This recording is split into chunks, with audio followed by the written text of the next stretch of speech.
Welcome to the Mentally Whole podcast. I am your host, Lauren Green. This podcast is a safe place for us to have weekly discussions about mental health, Christ, personal development, and the tools to live our best lives. Please stay tuned for a new episode. So, welcome to the Mentally Whole podcast. I am your host, Lauren Green. And we have a special guest today, my friend, Gabrielle Jones. Hello. How are you? We've literally been trying to record this for like the past 8 minutes and it just hasn't been working. But here we are.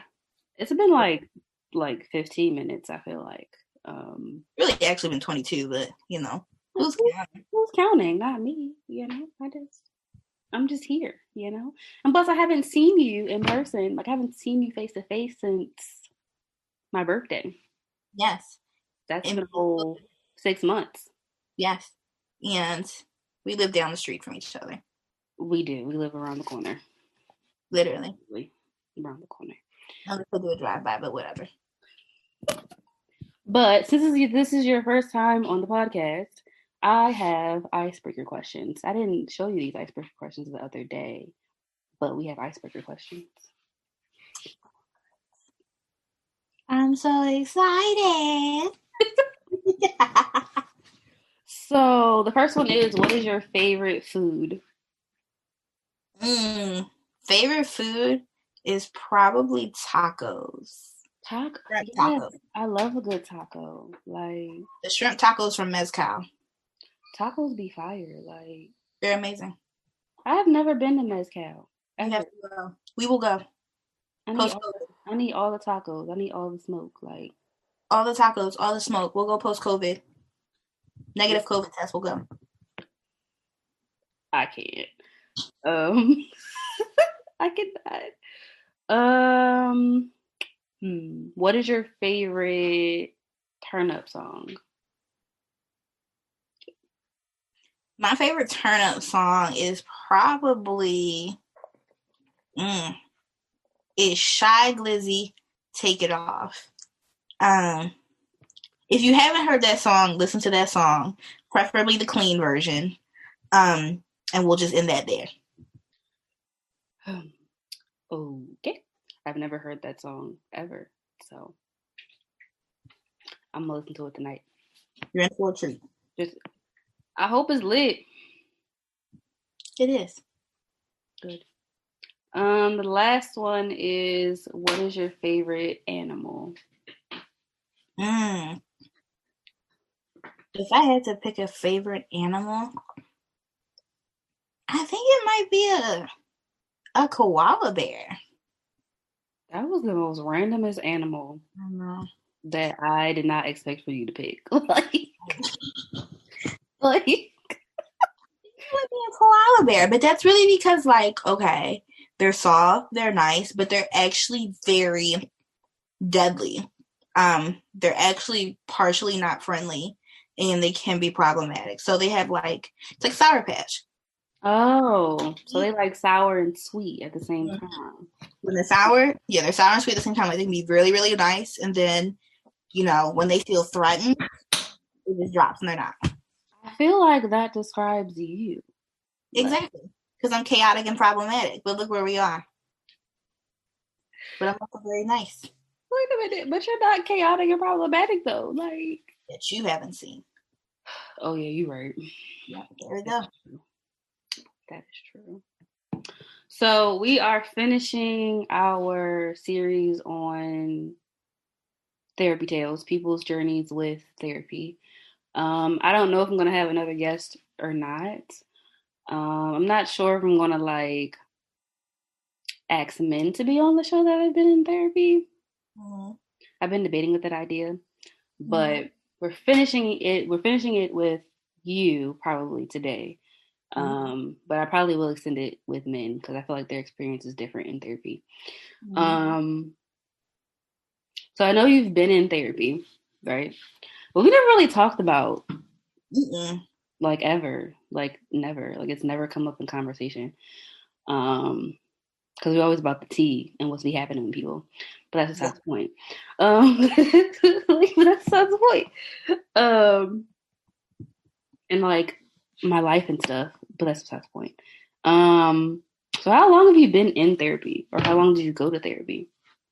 So I have been since last April. So I've been going to therapy for roughly about a year. It was a personal choice. It was legitimately a personal choice. Because you get to a point where you need to talk to somebody. Yeah. Outside of your friends, outside of your family, Yeah. outside of whoever you're in a relationship with. You really need somebody who is unbiased. You need to have somebody who has no idea who you are. Look at things through a clear lens that you might not be seeing because everything is smoke and mirrors to you. Smoke and mirrors. Mm-hmm. That's a word. That's a preach right there. Mm-hmm. I was watching Ayanna Van Zant Fix My Life, and she had who's she on there? Shay Johnson, aka I think her name was Bucky on Flavor of Love. Flavor of Love, yes.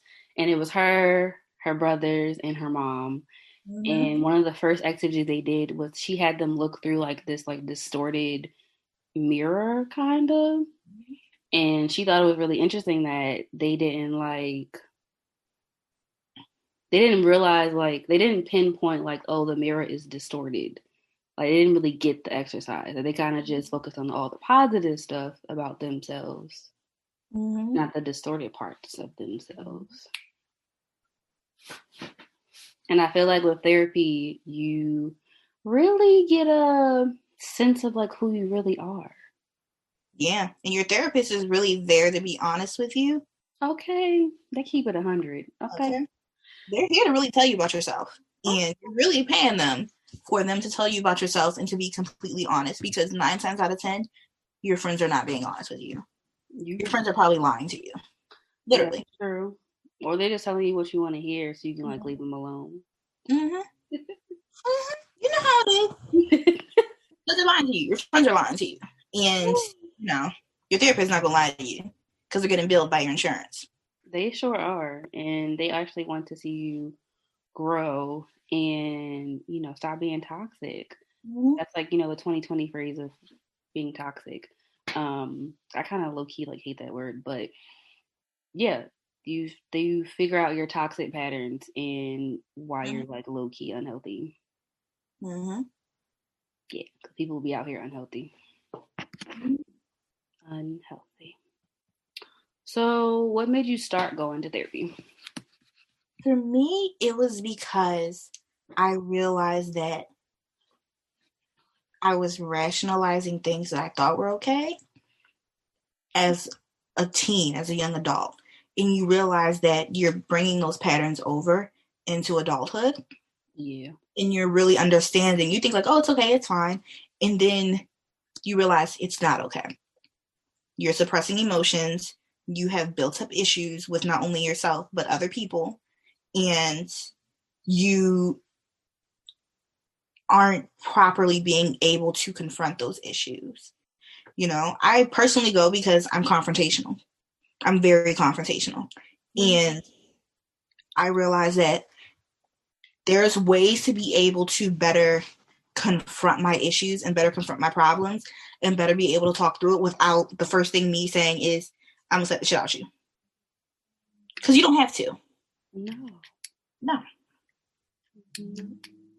And on top of that, it was because a lot of the issues that I had, I was carrying those things over into some friendships, relationships.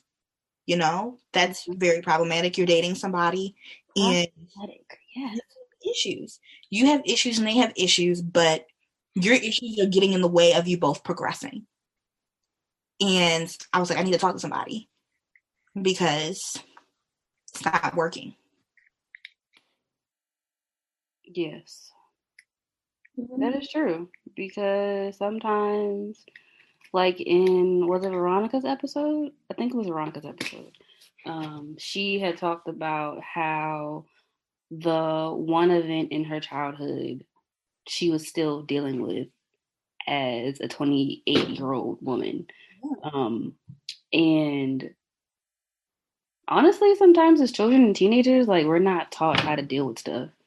So it just kind of just grows and grows and Mm-hmm. grows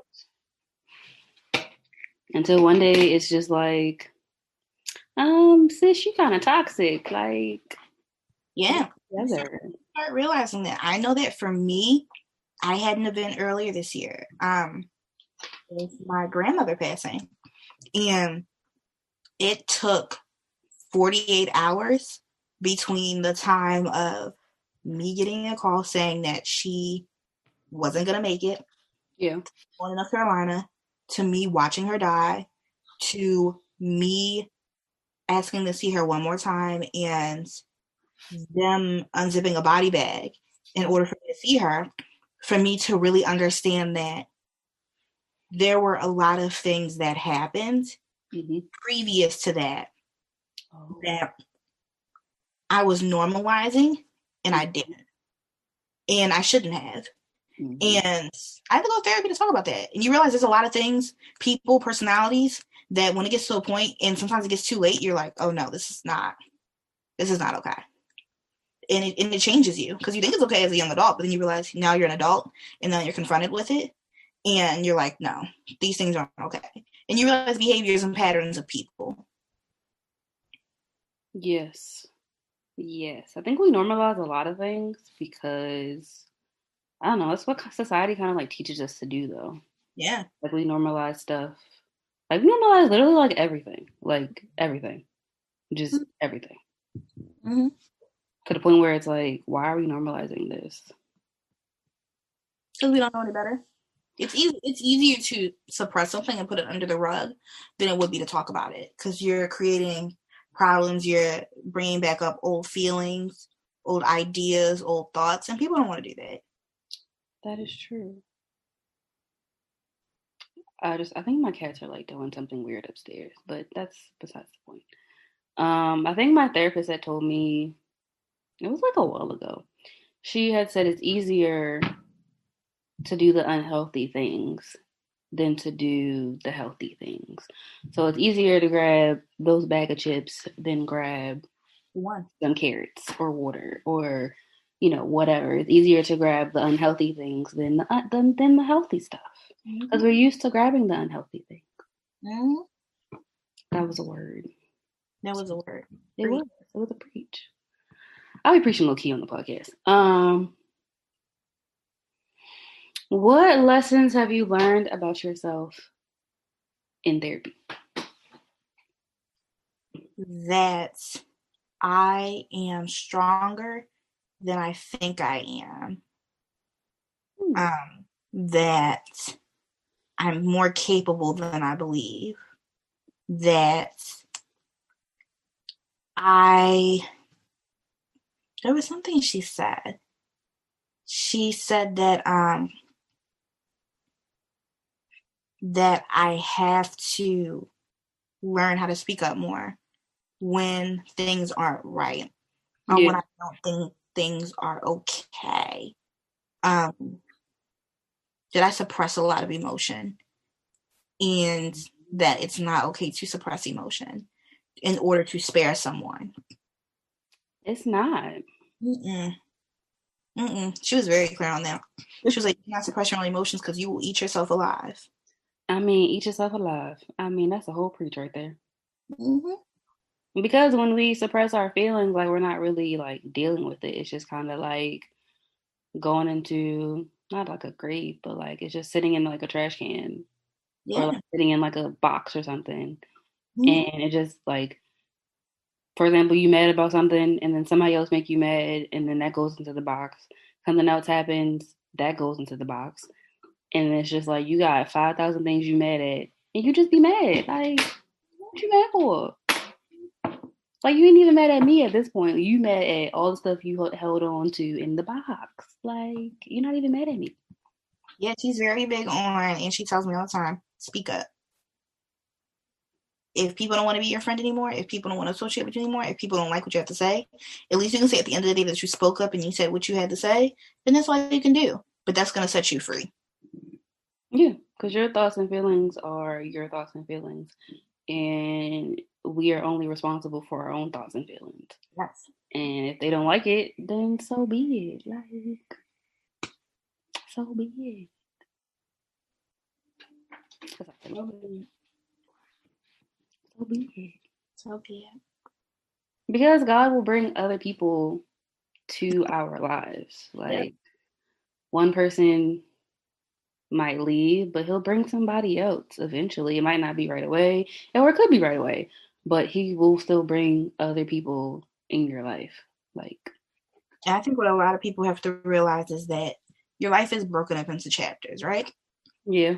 So every chapter has characters, it has a plot, it has a rise, it has a fall. Some may have solutions. It has some, a theme. and Some chapters be a mess.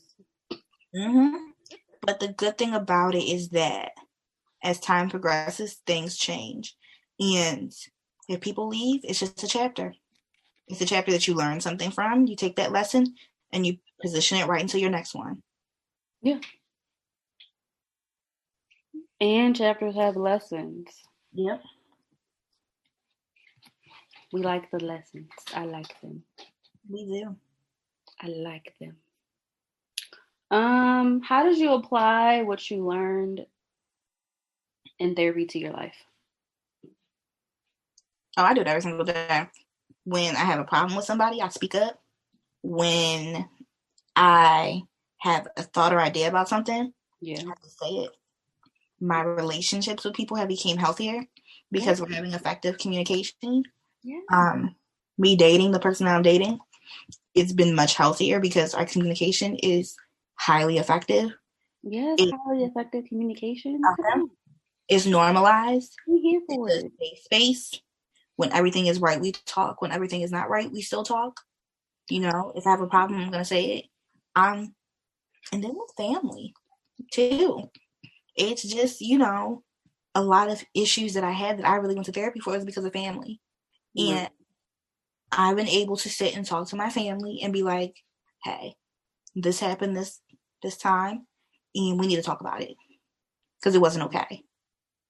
And we're going to talk about why it wasn't okay. We're going to talk about why we thought it was fine. And we're going to talk about why moving forward, we're not doing it. Well, come on and be assertive. I'm here for it. Okay, I'm here for it. Because the one thing I know, family is be the main ones that have you be in therapy. I mean, I'd be like, look, But I think what a lot of people don't realize is that the root of a lot of people's problems in their life is really because of family. You have issues with your family members. You have conversations, things that they've done to you when you're younger, you've done to them when they were younger. It reached over into you as a teenager, it reached over into you as an adult. And then you realize, like, I'm carrying these behaviors, I'm carrying these patterns and these situations that I've gone through with you guys. And I thought it was fine, and it's really not. Yeah, I listened to a sermon. This was a while ago, maybe like a year ago, maybe 2 years ago at this point. And I think he had said, your family is your first teaching environment. Yeah. And what you pick up at home, you bring it to the world. Mm-hmm. Even when you're like a young child, you bring that stuff to the world. You bring it to class, you take it to school, you take it to church, you take it wherever you go as a child up into adulthood. And you think it's normal because that's all you know. Mm-hmm.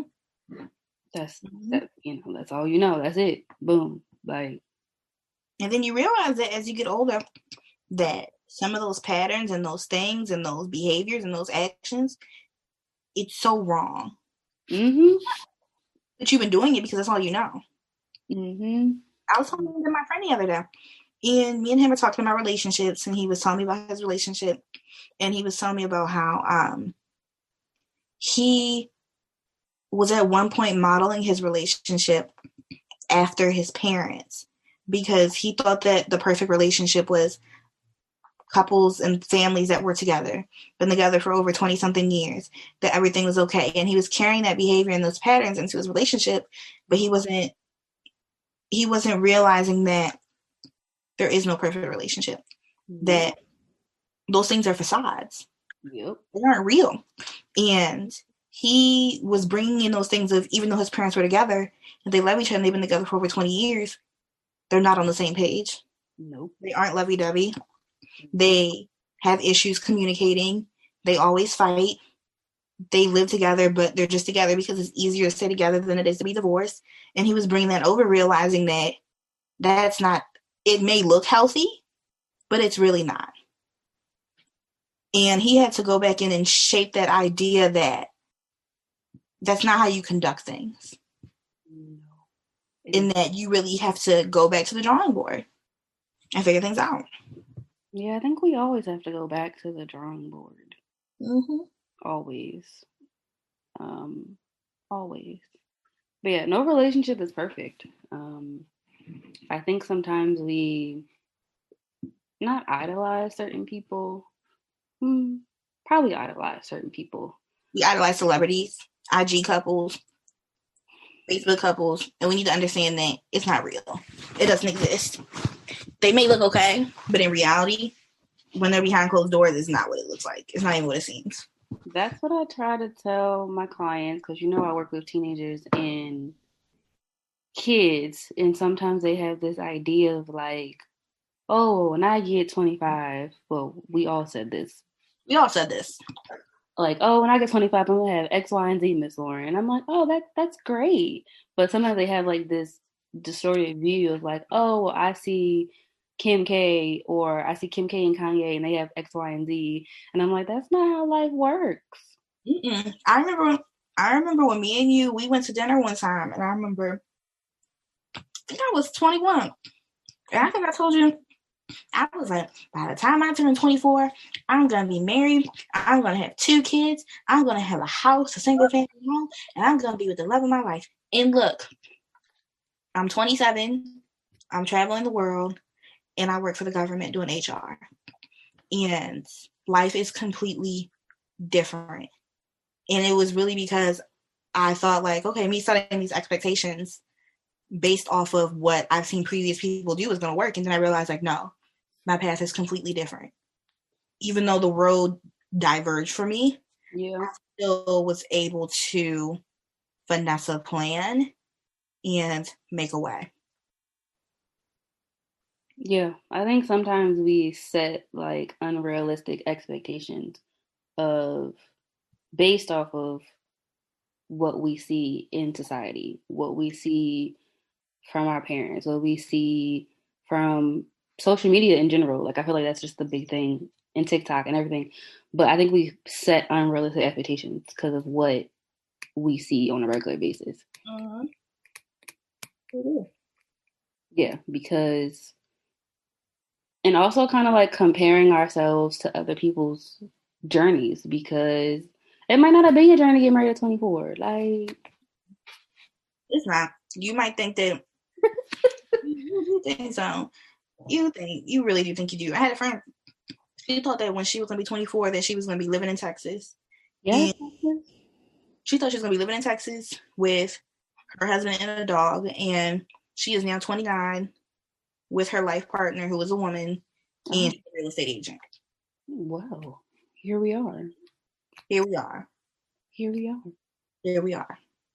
Yeah, I think we have to realize that the path can always be changed. Like, our life story can always change for the good, for the bad, for the ugly. Like, yeah.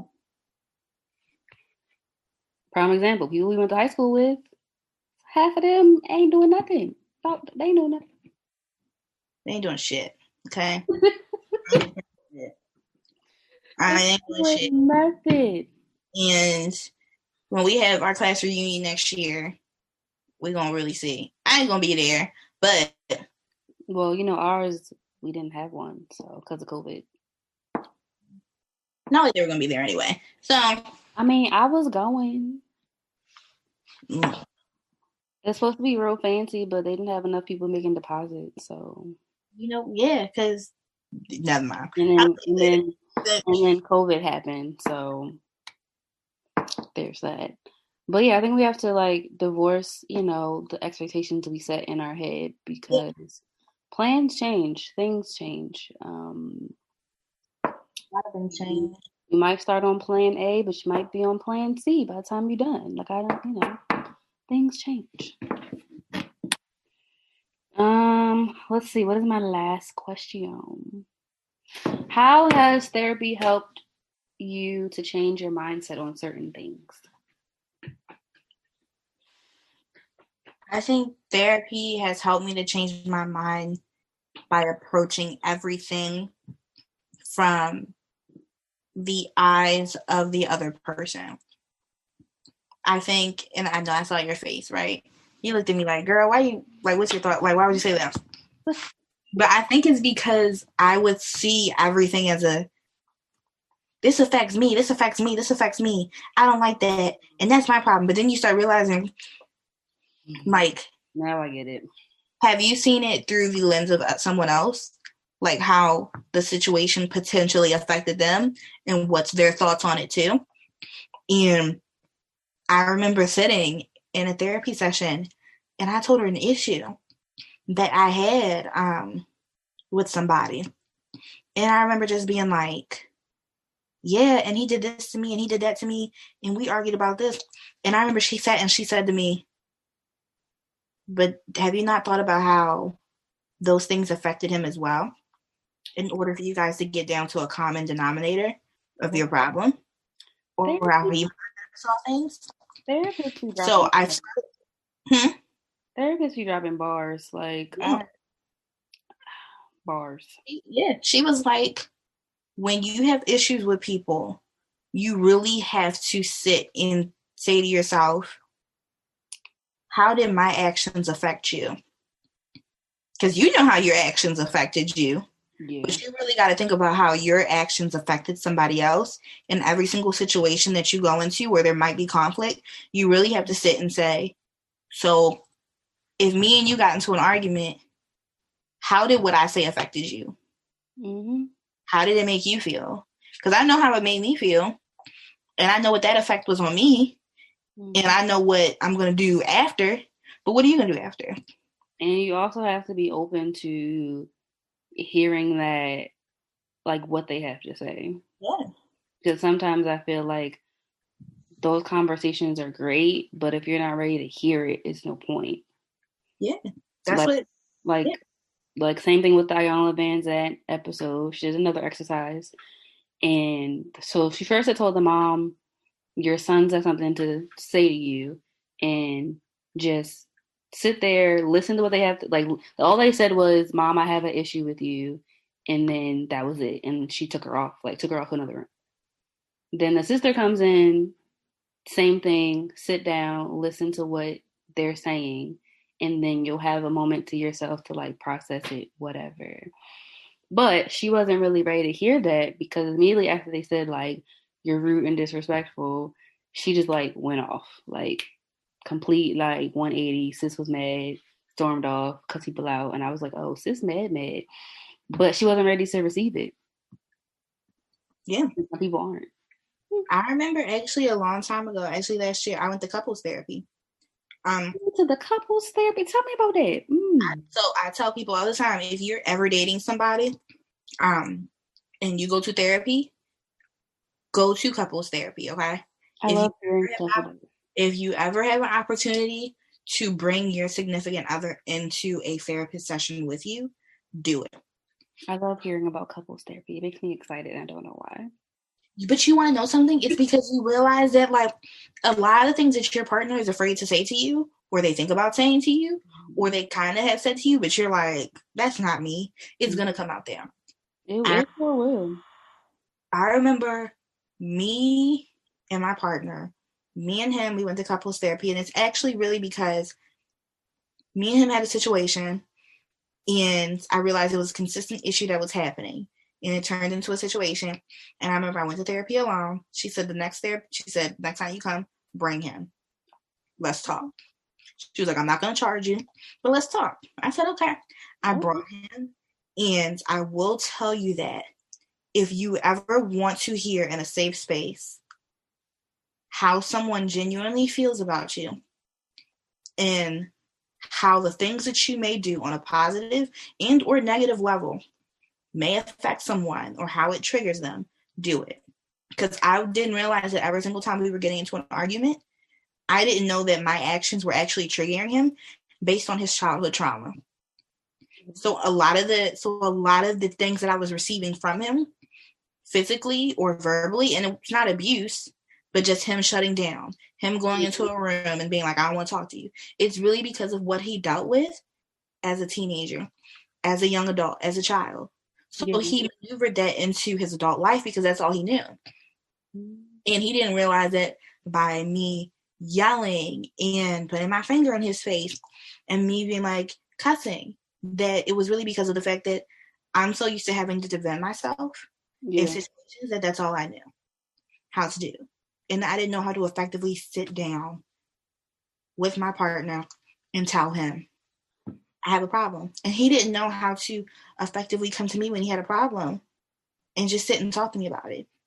And couples therapy really sat there and taught us, like, yeah, when we have issues, we really need to sit and discuss it, because if we want this to work and we want this to last, we really need to figure this out and now and quickly and get these habits under control. Because if we don't, we're going to be in separate relationships and separate situations with people who may not treat us good. In this situation may be the best situation for us. And that's not for now, but that's longevity wise. To go to couples therapy. And that's why I also tell people too, if you ever get a chance and you think that you're on the verge of marriage, and I always say couples therapy, now I definitely understand why people go to premarital counseling. Yeah, you should go. It's important. Yeah. And it's necessary. It's very necessary. You might think, I don't need to talk to a counselor or a pastor about getting married and what this looks like. But in reality, you really do, because you're signing off to live your life with somebody for the rest of your life, essentially. Forever. It's like a legal binding contract, basically. Mm-hmm. It's contract. It's contract. And sometimes people can see stuff that you don't see. Yeah. Or they'll see the stuff that you are trying to avoid about your partner. Like, yeah. Like I told people, our issue was communication, and our therapist, and that's another big thing too. If your therapist isn't making you do homework assignments, you should probably get rid of them. You should probably get rid of them in some way, shape, or form. If before you leave your session, she says she does not, or he does not say to you, here's a homework assignment for you to complete, that's a problem. That's a red flag. Ours made us as a communication, because we told her, like, we had communication issues. Yeah. And what ours made us do was bake a cake. Together? Yes. That's cute. She said bake a cake. Why? Because of communication. Yeah, she said bake a cake together, and by the end of it, you should have a fully formed cake. And she said, tell me at the next session how it went. So we baked our cake. We went to the next session. She said, how was it? And I remember telling her, I'm like, well, it was good. I deviated from it. He deviated from it. But she was like, did you guys communicate what you guys were doing separate? And I said, yeah, we did. And she was like, that's why. She was like, communication is key. And you guys told each other. She's like, if you didn't tell each other what you guys are doing is a problem. But she was like, you guys made something that was perfect for you two, that fit you two. So she was like, I want you to take that and mold it into your experiences moving forward. Come on, good therapist. We like it. Mm-hmm. We like it. We love to see it. We love it. But yeah, I've been saying that for a while. Whoever I date, that's a whole nother story for a whole nother day. Oh God. That's a whole other day. But whoever I seriously date and whoever I consider marrying, like, we would have to go to couples therapy. Like, it's non-negotiable. Like, it's at the top of the list. Like, because if you don't want to go, then that's a problem, and that's a red flag, because I feel like you're trying to hide something. And then for you, on top of that, you're also in the church. So I think that, yeah. So, and you're also in the church. So for you, it would be a non-negotiable, because if you can't stand before God and talk to him and myself and our pastor about things that we need to potentially iron out before we stand before him in front of people, yeah, we got an issue. And even if it's not like my pastor or like my leader, like I would find a therapist to go to. Yeah. Like, roll up. We'll talk about this. How much to copay? You take my insurance. Like I'm here for it. Okay. And also on top of that, if you're ever thinking about going to therapy, well, it's not for you. But if you're ever thinking about going to therapy, y'all, with your job, you should get 6 free sessions. Yes, you do. The EAP. Okay. Program. EAP. Every job has an EAP program. Look into your EAP program. You should get 6 free sessions with whoever you want, depending if they're free or available. And then after that, you have to pay through insurance. But for the most part, it's free. I remember at one of my old jobs, my manager took all 6 of her sessions because she was going through a divorce. Yeah. And even though she's remarried to somebody else, sometimes you need to talk to somebody 6 times, space them out, and do it before you think about paying. Yeah. Yeah.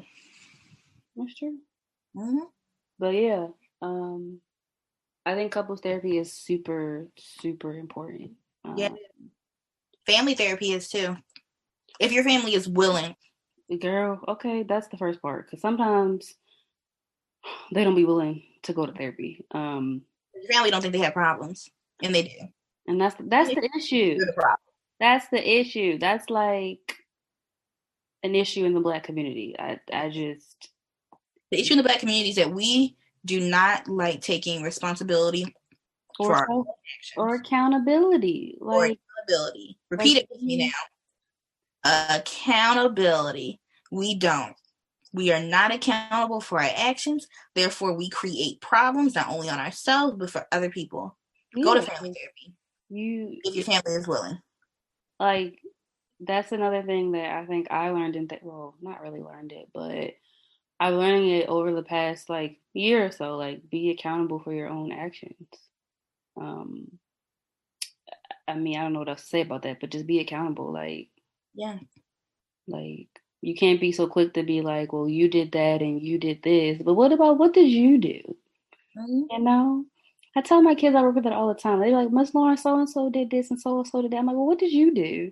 Because clearly you suspended for something. So yeah, I remember I used to run a tutoring program for kids in Southeast DC, and I remember some of them would just come and they would talk to us, and I remember they would be like, yeah, me and my sister were fighting, and I went to the kitchen and I set her clothes on fire. Oh, what is it?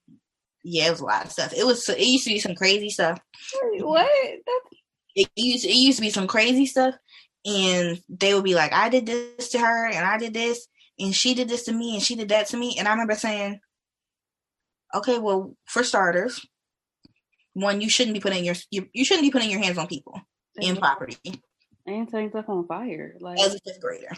That's the first issue. The second issue is, and I remember telling them, I was like, what are you doing to them that makes them lash out to you? Okay. And what are they doing to you that makes you lash out to them? Exactly.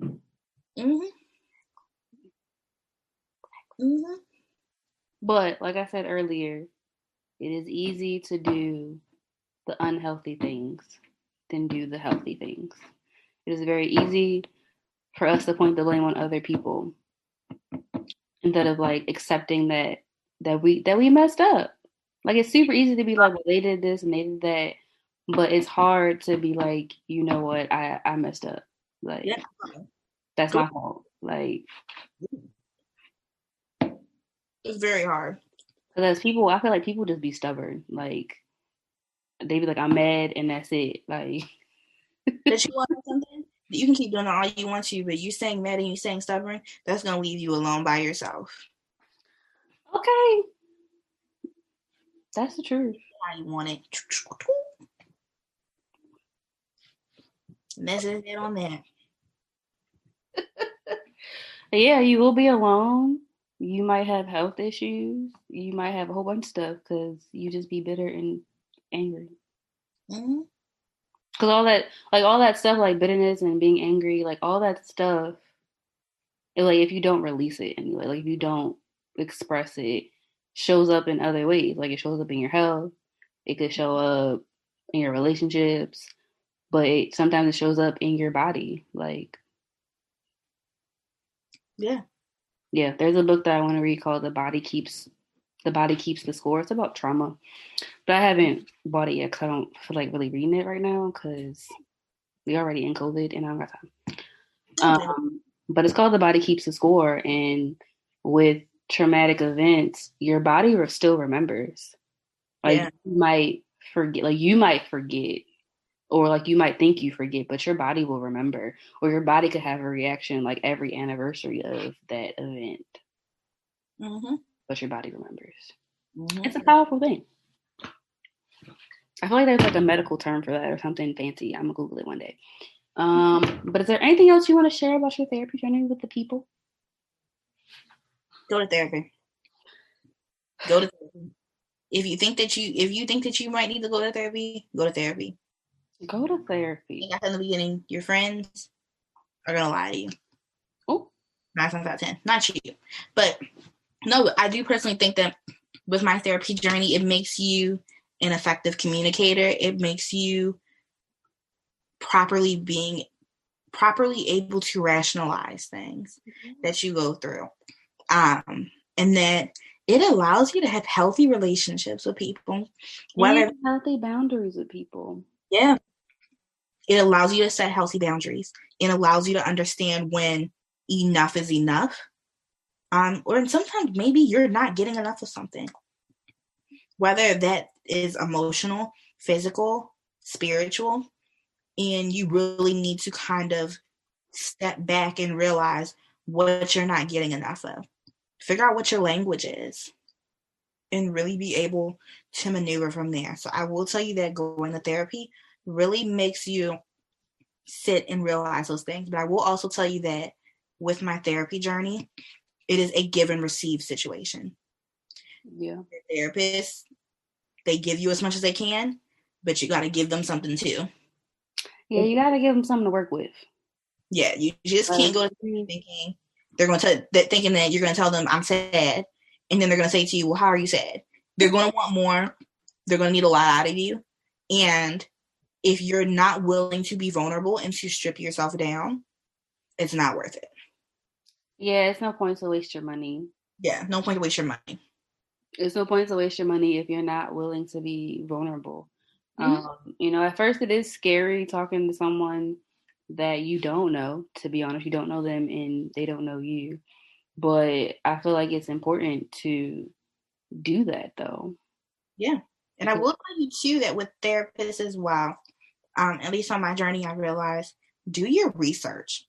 Yes, people just be signing up and don't know nothing about nothing. Like, do your research before going to therapy, because really, to be honest with you, at least on my journey, I've realized that I need a therapist who has dealt with childhood and adult trauma.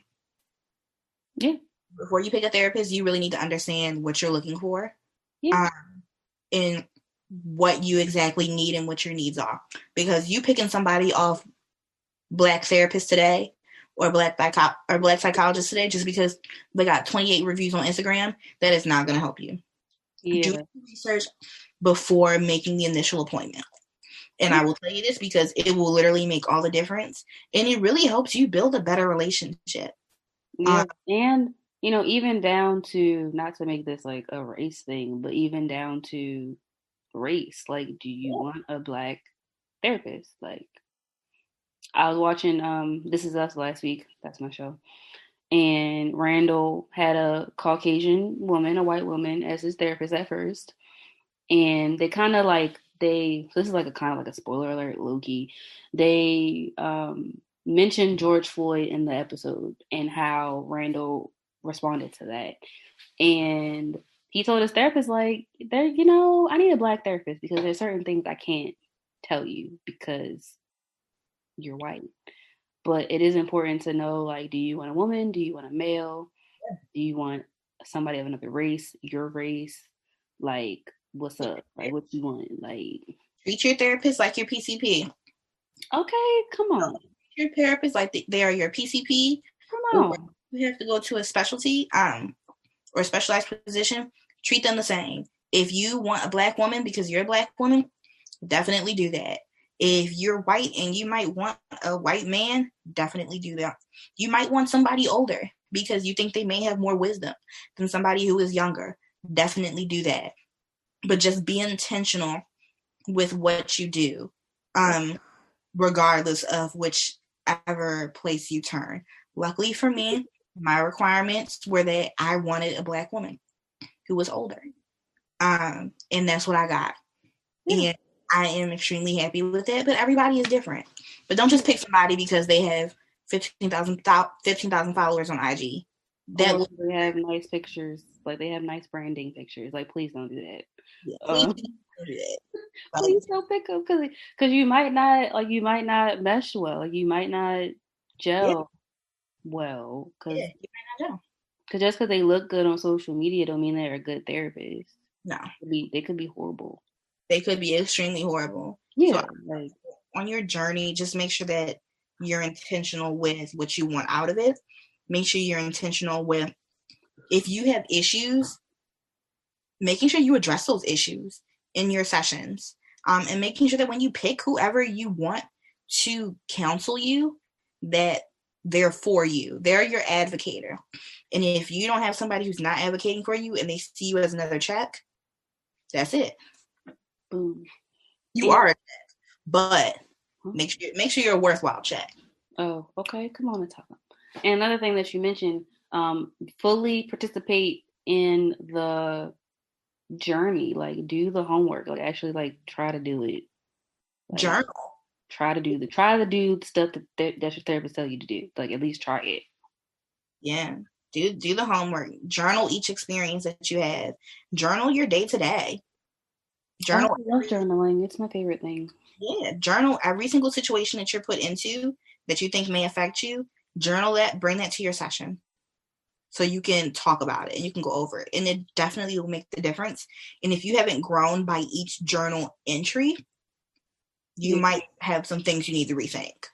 Yeah, or even like if you can't do, like, say she went, like, say certain activities, like certain homeworks you can't do, bring that to therapy too as to why you can't do it.